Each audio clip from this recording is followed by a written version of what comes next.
Okay, so I built this entire park in Jurassic World Evolution 2. I have it paused right now because one, it lags when I don't, because the park is pretty big, and two, I don't want anything bad to happen while I give this presentation. I don't really know how to phrase that presentation, a tour, I guess. But start off at the front of the park with the amenities. The amenities up here, leisurewear, we have a restroom, we have a donut shop right here, and we have a ginger beer shop right here. I designed these at the front to be at the front as a way to, what would I say, embody or symbolize the principal of Chapel High School, Miss Miss, her name is escaping me, Miss I don't remember it, but it's supposed to kind of symbolize the principal and the school leadership because main entrance, uh, where they land at, is right here, and that should represent like the principal and administration because the guest first experience at the park is kind of I curated it around amenities, like things that are going to make them happy. Because just like how the principal would shape the is it's similar to how the principal would shape the overall tone and expectations of the school. I hope this mic is recording. And so next, I made the herbivore valley or herbivore enclosure, which is all the way back here. And it's kind of hard to see some of them because they're obscured by the trees, but there are lots of herbivores. You can see their symbols here. We got parasaurs, we got brachiosaurus, and we got a triceratops. But so what the this large enclosure, because this enclosure is ginormous, as you can see, there's a sick dinosaur over there. This large enclosure is supposed to, I thought, should represent the student, the general student body of the school of Chapel Hill High School, because these different species, Brachiosaurus, Triceratops, and Parasaurolophus, they kind of represent the student body as a whole. Like, because I think the student body is generally calm. These three species are generally calm. They're very community oriented because all three species get together. They they don't cause any trouble or anything, and it's well balanced. It's not too many. They're very satisfied with their space. At least I what the game tells me. So I'm gonna take its word. And the area is wide, as you can see, with a lot of trees, and you can see a lot of lake. You can see well, lakes, ponds. I don't know if this is big enough to count as a lake. This, this, and this large part right here.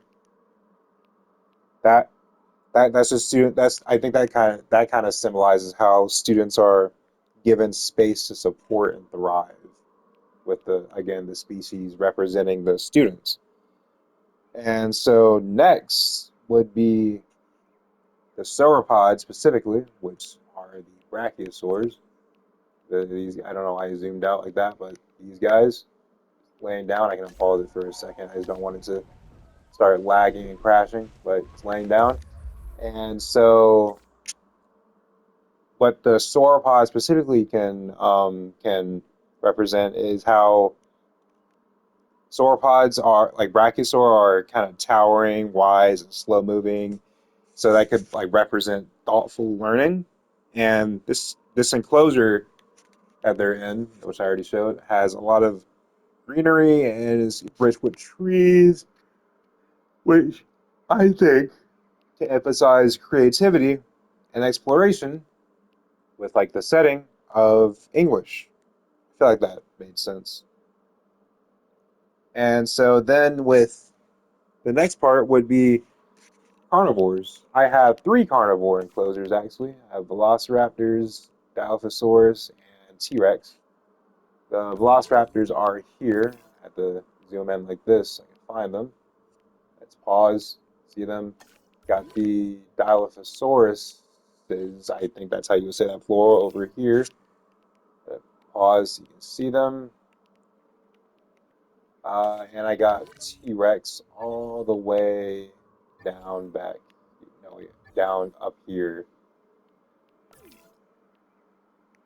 And so with these carnivores, I'm going to use T-Rex specifically.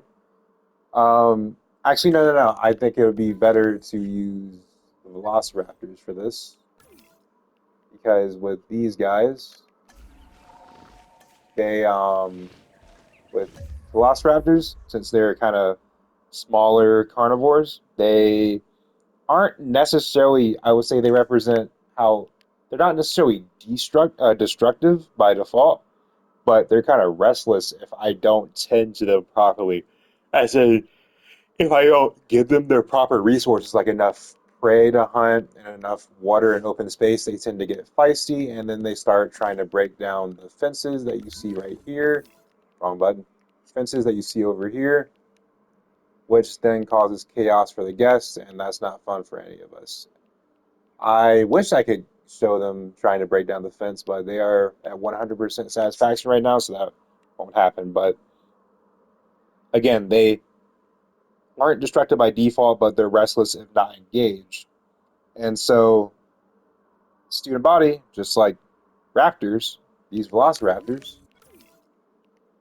just like these velociraptors, they they get bored in more empty spaces. Like so, the student's empty space would be speech class, and they get more bored in those empty spaces, and they might show more discipline issues because they're bored, and they might get disengaged. And discipline issues line up with the raptors of trying to break out of the cage. So something. And then the next thing would be going back to the herbivore enclosure, specifically with the Triceratops. Not doing anything right now. He's sleeping in the grass. But with the Triceratops, what we can say with what I designed, what I thought of with them was how the what they could represent. I'm trying to figure out the best way to say this. What they could represent is how students at this school aren't violent or disrespectful at all. At least from the things I've observed. I haven't observed every classroom, but they very well could be in another classroom. But from what I've seen, they aren't very violent or disrespectful, but they do show their frustration in the stuff that I've observed through disengagement or slight pushback, which is kind of similar to sometimes when my three Triceratops start to spar, they just kind of like they're not trying to kill each other or do anything truly malicious, but they fight. And I wish I could get a shot of them fighting, but you can't make the animals fight on command. They just kind of it kind of happens, but it rarely happens. So there's that with them. And so next, um, I would I would say the society connection, for example. Oh, wait, no, no, no, no, not society connection. Sorry, wrong thing. I have notes written down on what these represent. Is that the next thing would be the representation of the teachers, and so that's a little more easy to show because I have my facilities right here, and I have my staff center, which rests the scientists. I have my another staff center right here. I have my science center, which is where the scientists actually work at, and I have my expedition center right here, which is sometimes where the scientists will board a helicopter and they'll go to a quarry, ravine, anything that has fossils like that, and dig up fossils for me to use. And so, what the research and staff centers, science center represents, what these can represent is how the teachers at the school and their uplifting spirit and how they're constantly keeping things going. Because without these sciences, my park would not be going, and without the teachers, the school would not be going. So again, just like the staff that I have here in Jurassic World, they are always on call. And so the teachers keep stepping in to guide students without putting them down, uplifting them instead, as structured.